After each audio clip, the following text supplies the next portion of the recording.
The average life expectancy in the United States right now is 77 years old.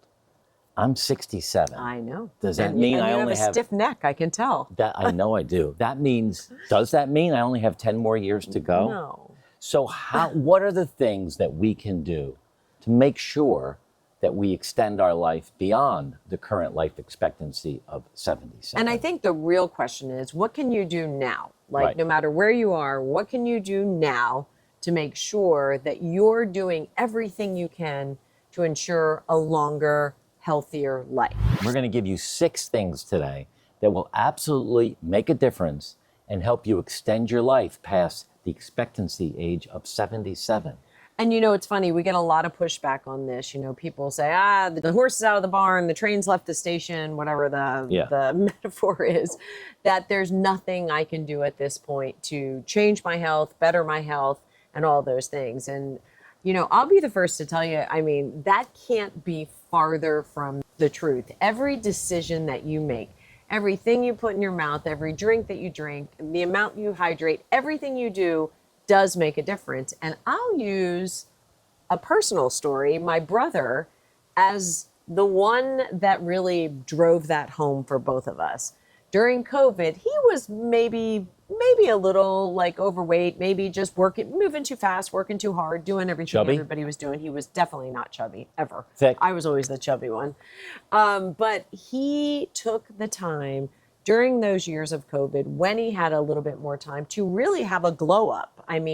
He cut down on his eating, cut down on carbs, but increased on things that were good for his heart, really focusing on heart-healthy meals, decreasing his drinking, increasing his amount of water, increasing his activity. And once he could, he became a huge Orange Theory junkie at the age of 60.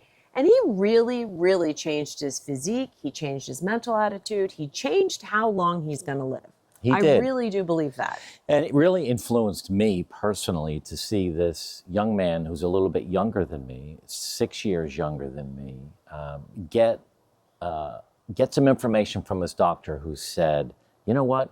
You really might want to think about changing your diet, your drinking, your lifestyle. It's going to take a toll on your life as you age. Now, how many of you have been told by your doctor you need to lose weight, drink less, eat better, hydrate more, exercise more? We've all been told that for years by our doctor, right? Well, he took it to heart. He did a great job. He started going to Orange Theory with younger buddies of his from the golf club. He started eating oatmeal every morning with fresh fruit. He started drinking less. The exercise was unbelievable. And his whole diet and exercise has changed. He's lost a lot of weight. He looks great. But he's gained a lot energy, of muscle. A lot of muscle. And during that time, he had his first grandbaby. Both kids are married.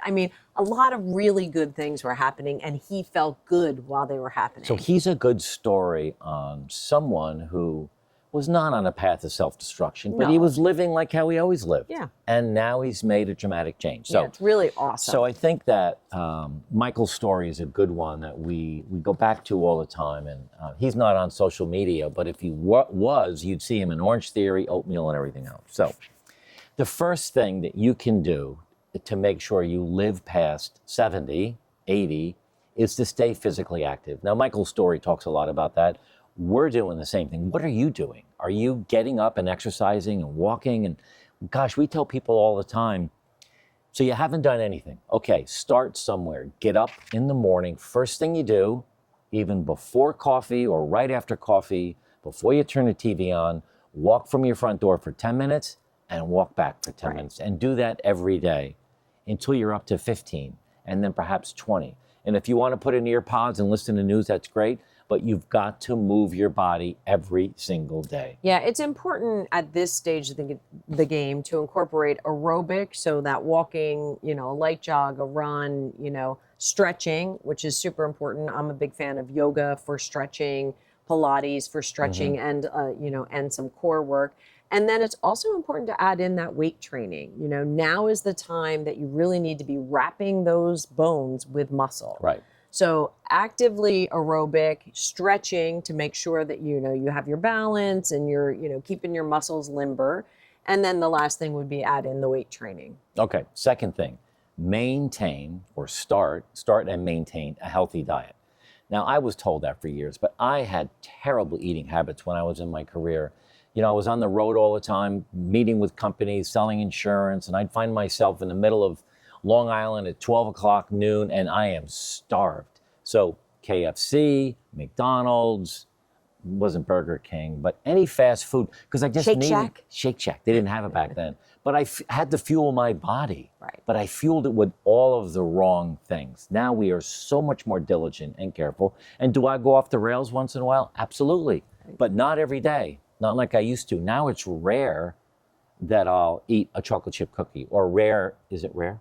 Or an Oreo cookie. But Oreos are rare. Finding and maintaining a new way to, I'm thinking of a fancy word for eating, fuel your body is so critically important to extending your life. You can reverse damage. Not only stop damage, but you can reverse damage. You know, and I did the opposite of Mark. I was also working, traveling, had a large territory, and I would just not eat, right? So I was not one to stop at a fast food, but I'd leave with a, you know, triple venti, you know, sugar-free vanilla, non-fat latte in the morning. I might stop for another coffee, and then I'd go all day. And I mean all day till 5, 6 at night, hit the kids' sports, race home, start to cook a meal for everybody. So I didn't eat from, you know, 7 at night till sometimes 7 at night again. And that's really bad for you as well. So that's the opposite. The opposite of you. Of starving your body. And what happens then is your body creates fat, it's looking for fuel, it doesn't get it. You screw up all kinds of things. Your metabolism gets whacked, you know, your moods get up and down, you're a little hangry every now and then.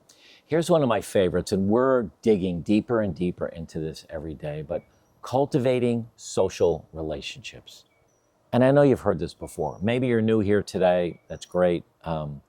But building a network of people that you want to hang out with is really critical at this point in life. Right over our shoulder is our neighbors across the street.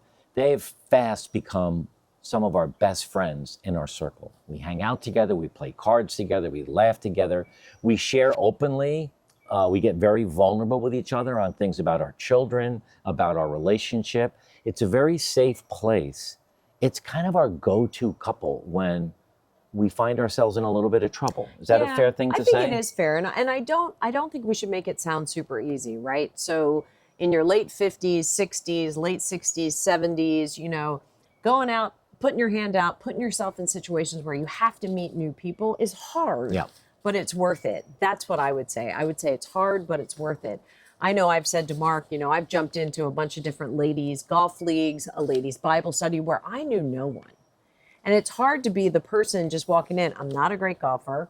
And quite honestly, I lost touch with my faith years ago. So I'm just circling back on that. So I'm kind of low man on the totem pole in both regards. But being vulnerable and being kind and extending, you know, my heart to someone else's, you can create lasting relationships even at this late stage of the game. Well, you bring up something, our spiritual journey, that really leads into the next topic we wanted to talk about. That's working on your mental wellness and having a strong faith, reading scripture every morning, reading the Bible a little bit. That's one way in which you can calm yourself down, to be more relaxed and to have faith that things are going to be okay. Even when things aren't going well, if your faith can help you maintain your mental wellness, then that's really important, and that's helped us a lot. We journal, we play word games, what else do we do for our mental health and some things other people meditate. do? We meditate. We meditate. We do breathing exercise. I do breathing exercises before I go to bed. I meditate. I carve out some time for myself, you know, so that I can, you know, whether AirPods are in or not, you know, I walk Ruby down the street, go about 3 miles.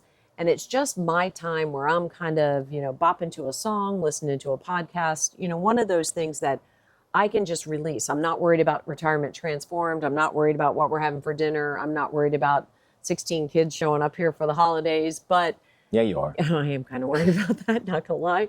But, you know, it's one of those things you have to do is to carve out time for your own mental health. Right. Another thing that we did, and you should think about doing, and we talked about this before, but digging deep into your health. Really finding a doctor that you can spend time with to tell them what your ailments are and not ignore your ailments. I mean, that's the other thing. A friend of mine says, I don't go to the doctor or the dentist because I don't want to look for trouble. Well, geez, that's the whole idea, is to look for trouble. And we find trouble, Sure. and then we deal with it. So making sure that you do that is going to help extend your life, because you can't ignore. We take an annual test. It's expensive. It's called the Grail test. Right. It costs $900. That's a lot of money. But it checks us for 52 different types of cancer at this moment in time. Right. And we both have cancer in our family. So it's important for us to do what we can to uncover any problems that might exist. Right. You know, this is my favorite one, finding passion and joy. And, you know, this morning we started off a little rough because it's video day. It's always a little rough, kind of getting ready. What are the scripts? Where are we going to film? Now we're in our driveway. How about this for a spot? Well, we also have 30,000 things to do for the upcoming holidays. And we actually literally have 16 people descending upon us. And we were gone last week. I mean, I could go on and on while it's a little bit stressful. I could spin the camera and show the inside of the garage. Whoa, it's crazy in there. So finding joy in chaos is really hard to do, but we work at that. You know, this morning when we had our coffee, we talked about our list of things to do. And instead of treating that list as a burden, like, oh my gosh, when we get through all of this, the Christmas will be the best one ever for the kids. And it's just a different mindset on that. And the passion that you show for all of the children and for me, making this family event coming up really special is important. So having passion and joy in this phase of life is really, really important. And you know, we're involved in a course right now, an 11-week course. And yesterday we spent the entire day with the other 300 participants in this course talking about awe, AWE. Like, where can you find moments of awe where you're, you know, I know when I go to the beach and I'm walking on the beach and I see like the beautiful wave, or I find a beautiful shell, or anything that has to do with the beach and the water, I can find awe in every step. And the important thing is to notice the awe. Right. Don't just say, oh, I'm on a beach, oh, my feet are cold, the shell's hurt. No.